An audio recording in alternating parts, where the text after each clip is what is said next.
एक तरफ महाराष्ट्र में एनडीए अपना कुनबा बढ़ाने के लिए राज ठाकरे को साथ लाने में सफल होता दिख रहा है। दूसरी तरफ महाविकास आघाड़ी का कुनबा बिखरने की तरफ बढ़ चला है और अहम सहयोगी प्रकाश अंबेडकर की नाराजगी की खबर सामने है।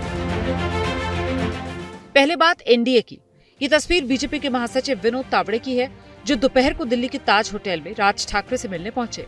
बाद में राज्य की गृह मंत्री अमित शाह से मुलाकात हुई। सूत्र बताते हैं राज ठाकरे का एनडीए में आना फाइनल हो गया और जल्द इसका ऐलान होगा। मुंबई और आसपास की सीटों पर राज ठाकरे का प्रभाव माना जाता है। राज ठाकरे इस समय ना तो विधानसभा में गेम में है और ना ही लोकसभा में गेम में है। राज ठाकरे को अपनी राजनीति में बने रहने के लिए एक मजबूत साथी की जरूरत है। वहीं बीजेपी से उद्धव ठाकरे के अलग होने के बाद बीजेपी को एक बड़ा मराठी चेहरा चाहिए। इस वक्त दोनों एक दूसरे की जरूरत है।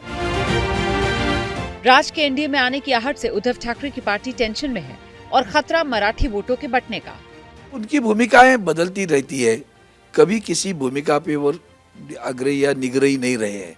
अब रही बात, ये महाराष्ट्र स्वाभिमान से जाना जाता है और भारतीय जनता पार्टी का अलग उद्देश्य है। उनका उद्देश्य है मराठी मतदाताओं में विभाजन हो जाए और उसके लिए वो चाहते हैं कि बार बार कोई नहीं, इसलिए उन्होंने उनके कुछ जो विधायक है तो भी तो मराठी थे, तो वो चाह तो देखा लोग उनके खिलाफ लोग गुस्सा है बहुत उनके बारे में।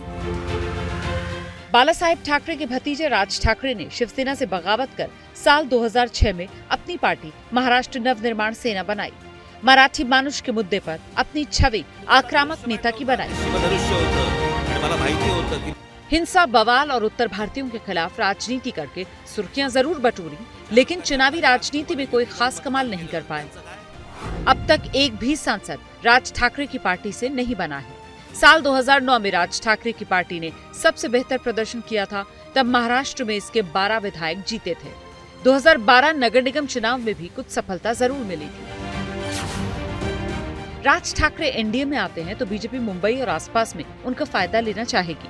महाराष्ट्र में शरद पवार की पार्टी के नेता कह रहे हैं राज ठाकरे की एंट्री से एनडीए में शिंदे और अजित पवार सहज नहीं रह पाएंगे। राज ठाकरे साहेबांना मी विनंती करतो की आज लोकांना लढणारी लोक पाहिजे। आज जो कोणी महाराष्ट्र धर्मासाठी, महाराष्ट्राच्या हितासाठी सामान्य लोकांच्या वतीने ह्या महाशक्तीच्या विरोधात जो लढेल तो लोकांच्या मनामध्ये बसणार आहे। त्यामुळे आज लढाईची परिस्थिती असताना भाजप बरोबर न जाता आपण एकत्रित येऊन लढलं आणि ते सुद्धा महाराष्ट्राच्या बाजूने लढणं हे फार महत्त्वाचं आहे। वैसे शरद पवार गुट के ही नेता रोहित पवार ने राज ठाकरे को महाराष्ट्र हित में आघाड़ी के साथ आने का न्योता दिया है। राज ठाकरे जी अगर एनडीए गठबंधन में शामिल हो गए तो मैं दावे के साथ कहता हूं कि उनका जो कैडर है वापस उद्धव ठाकरे की शिवसेना में दाखिल हो जाएगा। शिंदे गुट के लिए कुछ नुकसान होगा? शिंदे गुट के जो मुख्यमंत्री साहब के सुपुत्र हैं श्रीकांत शिंदे जी, हमारे ही क्षेत्र से वो सांसद हैं और उनके ही क्षेत्र में एकमेव मनसे का विधायक है वहाँ पे, और जो खुलेआम उनका विरोध करता है। जबकि इसी पार्टी के सोशल मीडिया हैंडल से आज दोपहर राज ठाकरे पर कार्टून बनाकर निशाना साधा गया।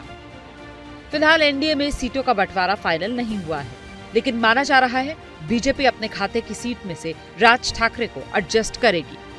शिवसेना के टूटने के बाद सांसद और विधायक तो बड़ी संख्या में एकनाथ शिंदे के साथ आए, लेकिन क्या मराठी वोट भी साथ आए, ये अभी तक साफ नहीं है।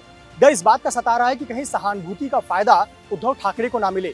इसीलिए बीजेपी मराठी वोटरों को अपने साथ रखने के लिए हर संभव कोशिश कर रही है। वहीं दूसरी तरफ राज ठाकरे ने भी उत्तर भारतीय विरोधी छवि को बदलकर हिंदुत्व का झंडा उठा लिया है और ऐसे पर बीजेपी उन्हें अपने साथ लेने के लिए तैयार है।